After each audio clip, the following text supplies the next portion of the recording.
Olá, aqui estamos com a nossa resenha teológica, passando em revista o nosso domingo anterior, que foi cheio, teve até a escola bíblica de férias, com as crianças, teve tudo, às 7, às 9, às 11, 17, 19, do que é que você participou?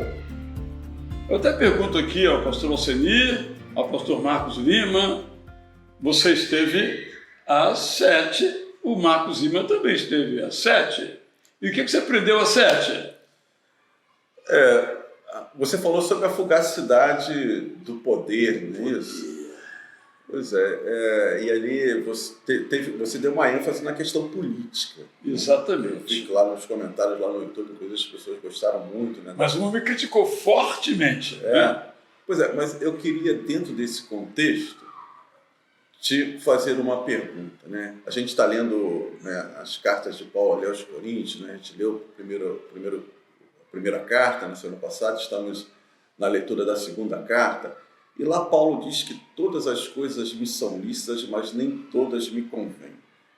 Um pastor pode ser político, você vê?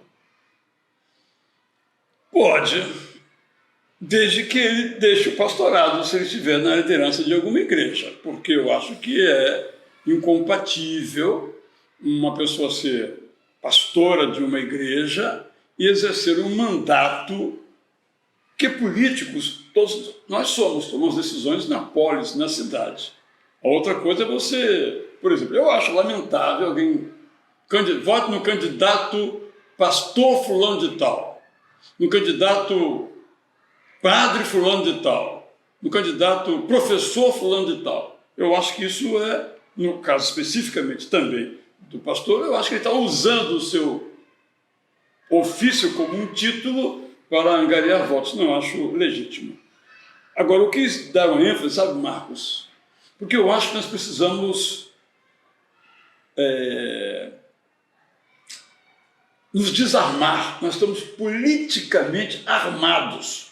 Você é de qual partido? Você é de qual partido? Eu acho que nós temos que baixar essa bola. Eu acho que o ambiente não permite uma atividade, vamos dizer assim, política partidária no contexto da sociedade, porque o estranhamento em função da extremização das ideias, das bandeiras que são levantadas, eu acho que pede de nós o momento pede um refreamento.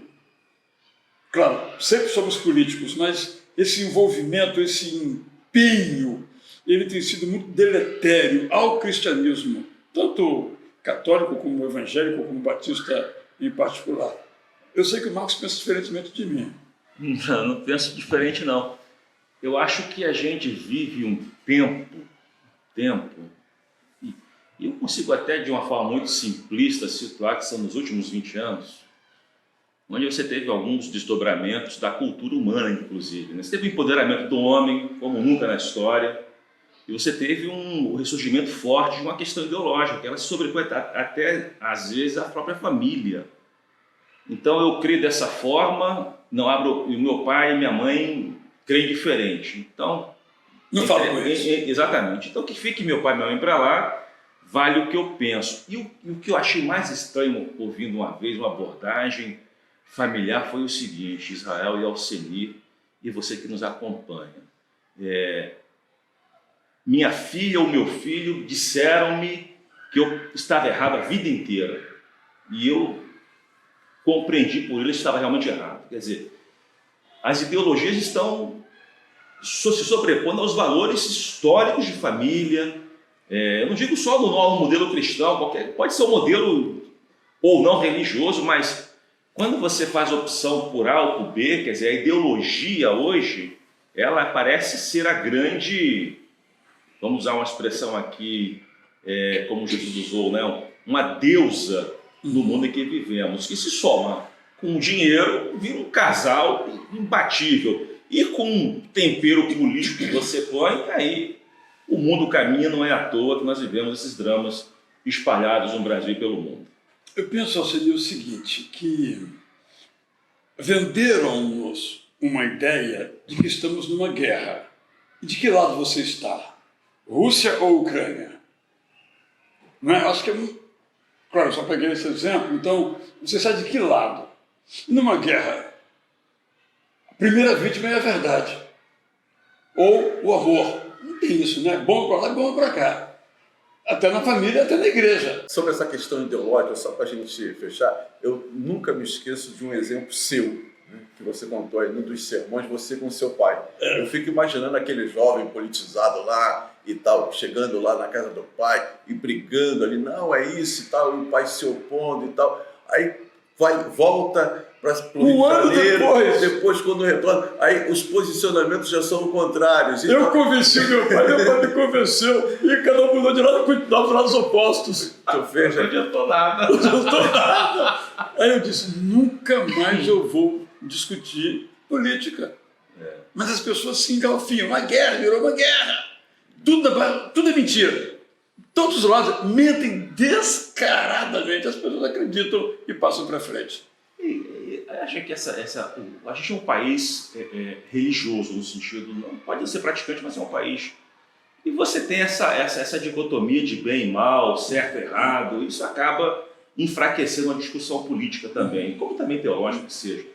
Agora, você falou um negócio que é uma verdade assim absoluta. A gente não permite, eu digo a gente enquanto sociedade, que o outro possa pensar diferente daquilo que está posto. Explico melhor. Só tem o A e o B. E você não pode ser C. Você tem que fazer opção por um ou por outro. Porque se você não fizer por um ou por outro, você vai estar... Se você ficar... Apoio dos dois lados. Ficar inerte está apoiando o A ou... É um negócio complicado. Acho que... E nós nos dizemos seres racionais, né? Não tem racionalidade nisso. Eu fico assim pensando de forma assim muito chocada, Israel. Que cristianismo vivemos no século XXI? Barbaridade. Primeiro quarto do século XXI é esse o exemplo que a gente tem dado para o mundo. Eu penso assim, nós estamos num pesadelo. E a gente vai levar uma cutucada e... Opa! É a minha esperança. Eu digo amém, então. A política é necessária, mas é passageira. Não vamos perenizar nossas escolhas partidárias. Podemos trocar de lado amanhã. Mundo real. Falando do mundo real. A política não é para ingênuos. Ser político é uma vocação divina. E como tal, e apenas como tal, deve ser exercida. A política partidária é para indivíduos, não para igrejas. Eu quero terminar com um testemunho aqui pessoal. Há muitos anos, um dileto amigo, felizmente falecido precocemente, me convidou para ser um candidato a deputado estadual por um determinado partido. E eu gastei algumas horas, acho que foi de 10 da noite às 2 da manhã, buscando convencê-lo de que não tinha essa vocação, não era chamado por Deus para tal. Eu nem era pastor nessa época, eu era apenas professor. E dou graças a Deus que ele não me deixou entrar numa coisa para a qual ele não me chamou. Qualquer coisa que nós façamos na vida, inclusive a política, só por um chamado divino. Mas, Marcos, você nos deu uma palavra muito importante no culto das 9 sobre esse tema do dinheiro. Você e o Dr. Tércio Ribas, né? Ele falou sobre uma frase que eu até vou usar no meu bom dia, né? Dizendo assim, o segredo do casamento é um agradar o outro. É isso aí. Mas o segredo é agradar. Quando você agrada, o casamento vai embora. Ninguém segura esse casamento. E graças a Deus nós estamos há 44 anos casados. E Deus e a gente procura se agradar um ao outro. Amém. E ela vai junto. Ela vai em todo encontro comigo. Aquela mulher lá, olha lá. 44 anos junto. Né? É muito tempo, pastor? Muito tempo. Amém. E o dinheiro? O dinheiro divide? O dinheiro divide de forma exponencial até, né? Infelizmente. Eu digo na família. Na família divide. A gente tem exemplos aí, números. Você não precisa ir muito longe não, viu, Zé? Os famosos morrem. Vai no velório, todo mundo tece os elogios mais espetaculares sobre a pessoa. No dia seguinte já tem briga dos tribunais em relação à herança. Quer dizer, que família que é essa? Não tem sentido. Mas o Marcos, o famoso é porque ele vai na justiça, mas o pobre também faz isso. Eu usei porque é exponencial na mídia, mas é também com o pequeno. É 10 mil reais é meu, não importa, é 5 mil reais é meu, não importa, é R$1.000 é meu, não importa. Então, porque o dinheiro foi eleito pela sociedade que vivemos, foi eleito como um grande Deus a ser servido constantemente, e você se prepara para lutar por ele, custe o que custar, né? E aí nem que você tenha que sacrificar sua família, seu filho, sua filha, o futuro deles, né? Mas é pelo dinheiro, conta Agora, mais isso. Ele falou de futuro, né, Alceni? Eu acho que essa questão do futuro aí tem um outro lado, né? Que é o lado do como é que nós gastamos o dinheiro, né? Eu acho que você às vezes fala lá no Momentos com Cristo sobre isso, né? Cartão de crédito, o endividamento. Claro que tem situações, né, Alceni, que o endividamento é uma consequência de uma emergência, vamos chamar assim, uma situação especial. Mas eu acho que a maioria dos endividamentos, porque você se endivida para comprar um apartamento próprio, olha, vou gastar, vai apertar aqui, tal. Ok, é uma circunstância. E às vezes nesse meio pode ter alguma coisa ainda fora do planejamento. Mas eu acho que a maioria, o que você observa? Pois é, a gente acaba sendo levado a achar que coisas desnecessárias são necessárias.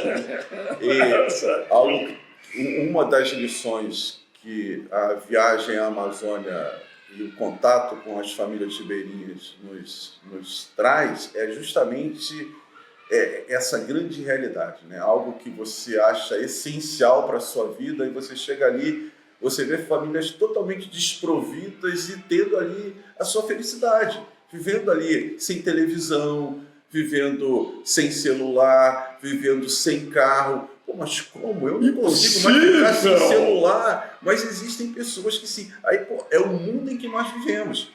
É o que chega aos nossos olhos e chega aos nossos ouvidos, dizendo, não, você precisa ter um celular. Não, mas o teu celular só faz isso? Não, você tem que ter um celular que faça aquilo, outro e tal. Ah, você tem um carrinho que não é marcha automática? Não, você precisa ter um de câmbio automático. E isso, não, eu preciso, faz parte.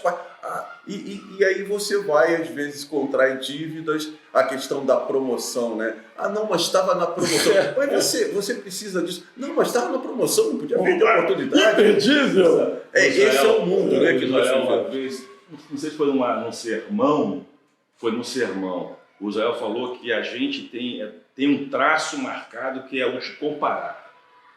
Quando você sempre se compara com o outro. Então, se o outro tem, eu também quero ter. Aí começa. Então, mesmo se custe caro ou não, vou buscar aquilo para mostrar para o outro, né? Então, é um tempo difícil e que, pela falta de educação financeira na base, educação normal, tradicional, uma boa educação, a educação financeira na base, na escola. Falam muito que na escola não é a culpada. Mas na escola tem educação financeira? Não tem, mas também não tem em casa. Eu conheço poucos casais que, quando querem discutir o orçamento familiar, sentam todos à mesa. Isso Porque a maioria que decide é o pai, ou é a mãe que decide, porque a mãe é provedora, o pai é o provedor, ou os dois combinam e decidem. Às vezes nenhum combina, nenhum com o outro. Não gastando. Então não tem esse... Quando você não tem esse compromisso, você está ensinando para a criança que não precisa ter compromisso com o dinheiro. O dinheiro, então, é a velha máxima que dizem os capitalistas, não aceita desaforo. Um dia ele vai acabar e vai te bater, vai te surrar. A gente vê aí 70%, 2 a cada 3 brasileiros endividados, apanhando do dinheiro. Fora os que apanham de fato dos agiotas. Também, e sem contar Ele isso. que nem entra na estatística. Quando não morre, né? Posso aproveitar que estou aqui com um especialista Isso, em é bom da coisa. um pastor aqui?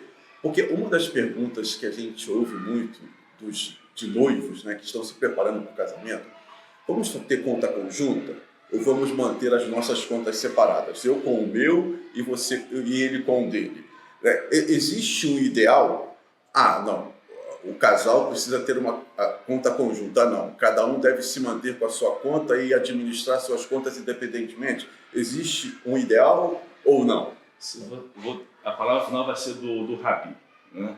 Mas se você olha do ponto de vista das finanças pessoais, você ter uma conta sua é importante, porque você visualiza aquilo com que você está se esforçando e você administra pessoalmente o que você precisa consumir. Porque mesmo em conjunta, tem coisas que a mulher compra que o homem não compra, tem coisas que o homem compra que a mulher não compra, né? Mas o segundo passo, que é o mais importante, aí com um conhecimento da família como um todo, uma conta conjunta resolve, né? Mas eu hoje penso o seguinte: você pode ter duas contas, uma sua e uma conjunta. A família vai vir da conta conjunta, mas você pode ter uma conta para você fazer o seu conta, porque é legítimo, as mulheres... Na rua, tem que fazer uma refeição, né? Tal. Porque você mistura, porque você cria aí já a base do orçamento da familiar, né? Quando você tem uma conta conjunta. Agora, não funciona muito bem porque a cultura do brasileiro é de que o seguinte: é o meu dinheiro. Mesmo sendo casado, é o meu dinheiro. Pois é, esse é o problema do conta-conta, que eu penso o seguinte. Então, na linha que você falou, o aluguel é do marido e a comida é da esposa, por exemplo. Eu acho isso desnecessário, porque ninguém mora sozinho, nem come sozinho. Então, esse é conta conjunta. Agora, eu quero comprar um sapato. Ou minha esposa, posso comprar um sapato? Eu acho que não faz sentido. Então, tem uma margem, vamos dizer assim, pessoal. Mas o progresso da família como um todo está num dinheiro, num bolso só. Se cada um... Dinheiro de todos, né? E é isso mesmo, porque lidar com isso... Mesmo um filho que tem uma mesada, por exemplo, ele pode ter uma conta para ele. Pode. Para administrar a mesadinha dele. Mas essa mesadinha não faz nem cócega no conjunto, na verdade. Você sabe que essa questão da mesada, ela continua sendo e ainda é um instrumento no Brasil de deseducação financeira. Por quê? Porque a criança, ela põe na cabeça que aquele dinheiro é dela e ponto final ela faz o que ela quiser com aquilo. E os pais não ensinam: olha aqui, você recebeu X reais de mesada, como é que você vai lidar com esse dinheiro? Cristão, você tem a cultura do dízimo na sua casa? Vai separar alguma coisa para isso? Você quer comprar um tênis novo, uma bicicleta ou um celular novo? Você vai juntar alguma coisa desse dinheiro para poder...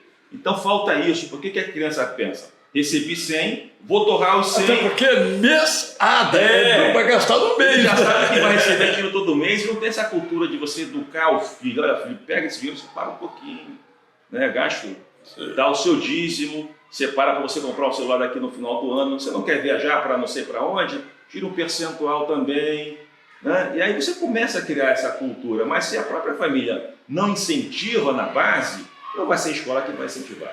Eu penso assim, sabe, Alcenir, nós que já tivemos filhos pequenos, não temos mais, né? Mas eu imagino a criança que no final do mês nada faltou, tudo está pago. Acho que a ideia dela, é que o dinheiro é como uma folha que cai de uma árvore. É natural, não é natural, suor, né? Israel, nessa tua linha tem uma questão que acho que você já abordou algumas vezes, mas falta ainda na nossa cultura, né? Pais têm receio de compartilhar os fracassos com os filhos. Então, você fala assim: vamos ter que reduzir o consumo de carne. A gente comia carne todo dia na semana, agora vai comer só 3 vezes por semana. Como é que você fala isso para o seu filho? Nada, cheque especial, resolve. Esse é o problema. Então, o filho nunca faz parte porque é o lar.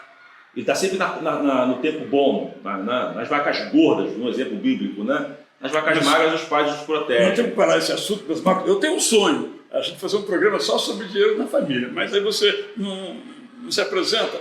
E a EBF? A EBF foi maravilhosa, né? A gente teve lá muitas crianças, muitas famílias, e o pastor Davi, que é o pastor de criança aqui da nossa igreja, se fantasiou lá, né? Se caracterizou de Noé, e aí, né, criou aquele ambiente da arca, trouxe até um diálogo com um leão, não é isso? Então, o cara é bom, hein? Eu era muito amigo de Deus, eu quis salvar toda a minha família, e eu obedeci. chamei todo mundo para dentro. E como Deus mandou, eu também chamei um casal de cada animal. Foi aí que eu fiquei amigo do Leôncio. E como ele já falou, e eu também, ele era um leão muito bravo. Mas acontece que depois, o Leôncio também ficou amigo de Jesus. E quando a gente fica amigo de Jesus, a gente tem que deixar de fazer algumas coisas que não são legais, não é verdade? Ou é mentira? Pois é, não é? E ele que era muito bravo, tem hora que ainda fica. Mas ele agora, na maior parte do tempo, é um leão amigão. Multimídia mesmo. Você sabe que nós recebemos naquele culto alguns irmãos, né? Novos membros da igreja, e uma mora nos Estados Unidos. E ela me mandou uma mensagem dizendo assim: que surpresa agradável eu ser recebida nesse culto da EBF, com aquela criançada toda. Porque realmente, nós olhando assim, comparativamente com outros países, em que nos cultos não tem criança, né? Tem igrejas que não tem criança. Então, uma pessoa que mora em outra cultura, onde essa é uma realidade, participa de um culto nosso em que a criançada deita e rola, literalmente, ou sobe, desce, pula. É realmente uma alegria em si mesma, né? Fora o que nós estamos querendo dizer com isso, esse fortalecimento da vida familiar, do ensino daquilo que é essencial desde a infância. Você está aqui, talvez ouvindo ao fundo aí, uma criançada correndo, hora do recreio aqui do Colégio Batista Chepa, deu um fundo que até ilustra bem aqui a nossa palavra, né? Que bom, muito bem. Agora, o que eu acho que às vezes a gente, quando chega na idade adulta, esquece que foi criança, né? Quer se comportar tudo certinho, né? Mas foi sensacional, muita criança, aí vem os pais, e Davi realmente é um cara de... E a participação dos jovens também, né? Aquela pirâmide lá, eu brinquei com ele, disse assim, dá dor nas costas. Eu não, mas o fulano tá, porque eu quero em cima das costas. E nós lançamos também a campanha da Amazônia, né? Da Amazônia. Daqui a pouco você vai ver aí. Vamos colocar para você aí, e você pode participar conosco aí. Como é que foi a receptividade do povo? Ficou muito bonita a peça, ficou lindona. A nossa equipe de comunicação está cada vez dentro daquela sua linha, né? Sempre procurando fazer melhor e ficar sempre nos surpreendendo. Foi muito bom, né, de ver essa atuação ali dos nossos modelos, né, dos jovens aqui da nossa igreja participando ali da campanha. E depois, né, ali também a igreja abraçando a ideia. Nós vendemos já bastante camisa, já estamos tendo que repor o estoque, né? A gente que problema! Então, e assim... Aí, nesse caso, a comparação é válida, viu? Os fulano tem camiseta, eu não tenho, eu não quero ter. Mas sempre dentro das possibilidades. Sempre. Nada de cartão de crédito parcelado, né?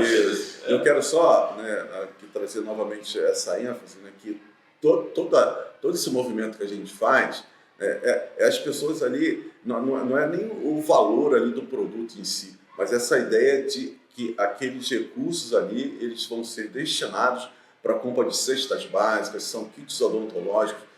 Quando eu estive lá na Amazônia em 2016, a experiência foi muito assim, triste de ver crianças com 2, 3 anos com cárie nos seus dentes. Essa realidade está sendo mudada em função desse projeto que igrejas abraçaram e tem como Itacuruçá. Então a gente leva kits odontológicos, cestas básicas, né, brinquedos ali para as crianças. Então esses recursos provenientes das ofertas que os irmãos dão e adquirem um desses produtos tem esse objetivo de abençoar ali aquelas famílias de Berim.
está achando do estudo aí sobre a doutrina do Espírito Santo às 17 horas? É um estudo importante, né, e que a gente sempre tem muita dificuldade, né, de entender e ver essa questão do agir do Espírito Santo nas nossas vidas, como ele age. Quando você, né, caminha com Paulo, né, Marcos? Ali você vê essa tensão, às vezes, de Paulo querer fazer uma coisa, o Espírito Santo dizer, não, vai para lá, não vem para cá por aqui não. Israel, você que é um estudioso, teólogo aí, filósofo, eu acho que grande parte da nossa teologia tradicional em relação ao Espírito Santo, meio que a gente deixa um pouco de baixo porque a gente não quer ser comparado com os pentecostais. Pode ser isso? Olha, há muitos anos eu li um livro muito interessante. O autor é Doug Bannister. Está esgotado esse livro, infelizmente. O livro hoje se esgota em 4, 5 anos, não se publica mais. A Igreja da Palavra e do Poder. Acho que esse era o título, Editora Vida. E aí o cara começa assim, nós, pentecostais, precisamos aprender com os tradicionais o valor do estudo da Bíblia, da teologia, do uso da razão. Nós, tradicionais, temos que aprender com os pentecostais a prática da oração, o valor da oração, do jejum, das disciplinas espirituais. Então nós criamos essa dicotomia aí, né? No entanto, nós temos um manual, né? É a Bíblia. Então, os dons espirituais estão todos na Bíblia. Vou entrar agora, a partir da semana que vem, a falar especificamente dos dons espirituais. Porque nós misturamos um pouquinho as coisas, nós confundimos. Por quê? Há dons que eu chamaria de naturais na nossa vida. Hospitalidade, generosidade. Mas é um dom. Aí há pessoas que são extraordinárias nesse dom, de receber o outro, de ajudar o outro no bastidor. É dom isso, é dom. Não menos importante que o dom de curar, ou o dom de falar línguas espirituais. Entende? Mas só que a gente, bom, esse aqui é um... Esse é do Espírito. Esse é. Né? Então eu vou mostrar. Eu fiz uma pesquisa há muitos anos para escrever um livro chamado Gente Cansada de Igreja, e na segunda parte desse livro eu desenvolvo os dons espirituais. Então eu descobri que há 31 dons espirituais, pneumas, carismas, né? Pneumáticos carismata, né? Carismas do Espírito Santo, ou dons do Espírito Santo, no Novo Testamento e um no Antigo. 31 mais 1, 32 dons espirituais. Todos são espirituais, todos são de Deus. Né? E meu propósito, por isso que eu gosto do culto das 5, porque eu vou devagarinho, né? Se eu for falar sobre dom de línguas e demorar uma hora, não tem problema, porque toda semana que vem, né? Diferentemente dos cultos tradicionais, né? Tem sido muito bom, eu tenho aprendido muito, e mesmo agora revendo o material, eu já vou acrescentar outras coisas nessa compreensão. Porque quando a gente pega tanto o hebraico quanto o grego, uma palavra, como na língua portuguesa também, tem mais de um significado. Tem a raiz da palavra e tem os modos como ela foi utilizada. Mal comparando, eu tinha um amigo inglês, ele dizia, vocês falam obrigado, eu nunca sei se é obrigado sim, obrigado não. Mas nós sabemos. Quer café? Obrigado. Você sabe se a pessoa quer ou não, pelo tom com que ela fala. Só o tom. Então, imagine uma palavra como misericórdia. Misericórdia é uma palavra que está no grego, também no hebraico, mas ela pode ser um tiro de compaixão final porque o cara quer morrer. Ela pode ser alguém que fica atrás aqui do bastidor e não quer aparecer. É alguém que tem compaixão pelo outro. Então, já no tempo do escritor bíblico, aquela palavra tinha diferentes significados. Imagina hoje. Né? Eu estava citando, inclusive, no culto das 19 horas, um pensamento do Bocage, quando ele pega o Salmo 32 e coloca num soneto. Pequei porque hei pecado. A gente não fala mais assim, né? Mas seria, pequei porque pequei. Então, ele coloca na boca de Davi isso, né? Mas hoje a gente fala de outra maneira, então, isso que eu estou mencionando nesta perspectiva para a gente entender a riqueza desta palavra de Deus. Então, os dons também, por exemplo, até teve uma pergunta assim, dom da profecia. O que é o dom da profecia? Bom, depende. O dom da profecia pode falar uma coisa que Deus mandou falar, que é geralmente o sentido que as pessoas tomam, ou pode ser pegar a profecia bíblica, o texto bíblico e a profecia dos apóstolos, a profecia, né, dos salmos, e explicar. Também é um dom. Então depende daquela circunstância ali. Então a profecia tem duas dimensões, mas eu quero explorar isso nos próximos domingos, se Deus me permitir. E às 19 horas, aproveitando aí esse gancho que você deu, você falou sobre a questão da justificação pela fé, trabalhou ali em Romanos capítulo 5.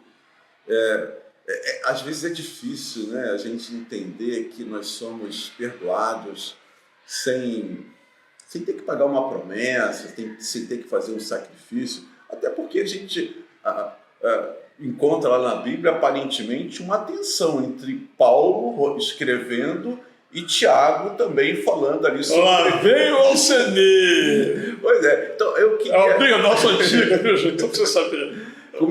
Teológica. Como é que a gente, né, consegue, né, vivenciar, né, mas de vivenciar realmente isso, Israel, que o nosso perdão, ele não depende de sacrifício. O sacrifício já foi pago por Jesus e nós somos justificados pela fé. Não faz sentido. Não faz sentido. Como é que você tem dinheiro? Você se esforça e ganha. Exato. É mérito, né? A cultura do mérito está impregnada no modelo religioso, não tem jeito. Você vai lá, faz uma promessa, se eu conseguir, eu faço isso, faço aquilo, ou já faz anos para poder receber. É o modelo da cultura latino-americana, o modelo do cristianismo que foi aqui evangelizado. Antes, só você interrompendo você aí, me lembro de uma pessoa muito amiga, infelizmente já faleceu. Ele dizia: minha mãe me ensinava, agradeça para receber mais. Essa é a cultura. E aí você acaba lidando com Deus como um ídolo, né, Israel? E você, quando vive fora da dimensão da graça, Deus vira um ídolo. Não é um Deus, é um ídolo. Né? Porque você faz tudo esperando receber alguma coisa em troca. Você faz porque quer o retorno de alguma coisa. Quando Deus é Deus, você anda com Ele mesmo sem dinheiro, mesmo sem saúde, mesmo que amanhã não tenha sol, só chova. Mas é a cultura. Auxiliar é difícil. Eu acho que um dos motivos da dificuldade é a cultura mesmo, porque a cultura é muito forte no ser humano, muito forte. Né? Mas todas as culturas, se você pega, pensando em termos religiosos, o budismo, ele é uma cultura do mérito. Você pega o hinduísmo, você pega o judaísmo, parte do judaísmo, você pega o kardecismo, todas as religiões dizem: olha, você faz que Deus vai lhe premiar. Então, como é que você tem uma religião, né, um homem que fala para você: olha, esqueçam tudo que vocês aprenderam durante milênios, está tudo errado, é pela graça. Né? Só que tem um adicional, um tempero, aí que é a maravilha, que ele te enche e você gera frutos, mas não é porque você vai receber, você gera frutos porque você já recebeu, né? É diferente, é um contexto de experimentação da potência da graça na sua vida. Quando você começa a viver dessa forma, porque você alcançou, não, porque Deus alcançou você. Eu vejo muita gente falando assim: eu me converti. Acho que está errado, né, Alcenê? Você não se converte, né? Quem converte é o Espírito.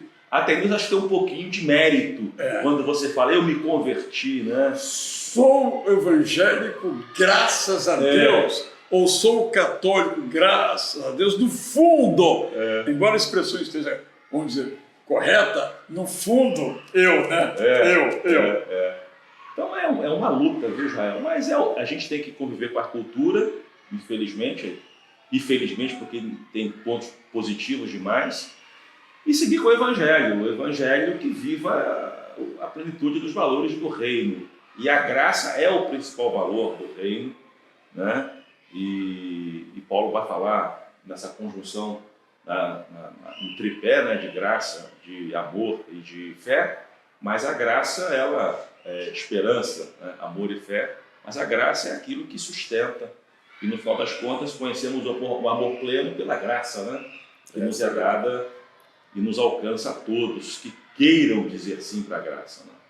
Lutero é um exemplo, né, dessa tensão, né, a vida de Lutero ali, justamente, né, se vendo ali, né, aquela tensão de eu sou pecador e o que eu preciso fazer para ser salvo, eu tenho que lavar o banheiro, eu tenho que deixar o banheiro aqui brilhando, martirizar. E aí, quer dizer, ele tem aquela experiência, né, da leitura de Romanos, né, capítulo 1, que transforma a vida dele, e isso acaba fazendo parte da vida de muitas pessoas que às vezes não conseguem se perdoar. É isso aí. Não é que Deus não perdoe, mas as pessoas mesmo não conseguem se perdoar. É algo muito interessante. Uma vez uma pessoa depois do culto, eu entendo o perdão, mas eu não consigo aceitar que eu sou perdoado. Arraigada, a culpa arraigada. Mas por outro lado, temos que terminar, Lutero, que você citou, viveu no século XVI, né? Embora tenha nascido do século XV, e era uma época habitada pela culpa. Mas agora nós vivemos numa época no deserto da culpa, não tem culpa. A pregação muda? Ou ainda devemos continuar falando da culpa e do perdão? Aí a gente tem que voltar para a graça sempre, né? Sempre para a graça. Mas só a graça, o Paulo diz, né? Onde abundou o pecado.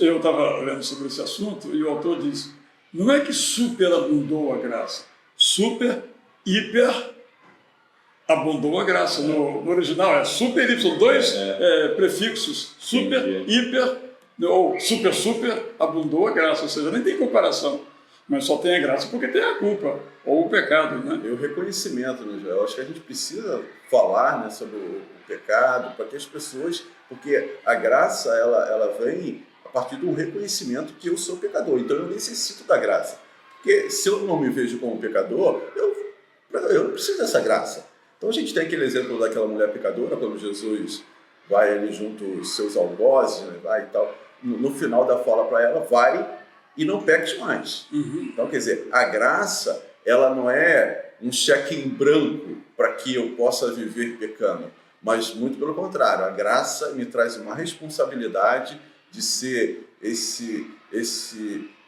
canal para as outras pessoas da bênção que é ser alcançado por essa graça, né? E aí entra a questão das obras. Eu vou fazer obras não para alcançar a graça, mas porque eu já fui alcançado por essa graça. Temos que terminar, né? Obrigado aí pela sua paciência conosco, mas eu diria o seguinte, lembra que antigamente nas empresas tinham um memorando, né? De Marcos para Alceni, fazer parte do estilo, né? Eu penso que a salvação é mais ou menos isso. Nós só ficamos no D. Nós somos salvos do pecado, salvos da perdição, salvos da condenação, D. E o para? Somos salvos para quê? Eu acho que aí aí entram as nossas ações, nossas boas ações, nossas obras, para usar esse termo, né? Nessa ordem, salvos para. E aí, por último, estava dando essa ênfase no Coríntios 19, é sobre a eternidade, né? Ela não começa no céu, ela começa no momento em que Cristo se tornou o Salvador de nossas vidas e nos passou a conduzir por intermédio do Espírito Santo. Espero que essa seja a sua vida aí. Aqui desejando para você, todos nós aqui, graça e paz. Até o nosso próximo encontro, se Deus quiser.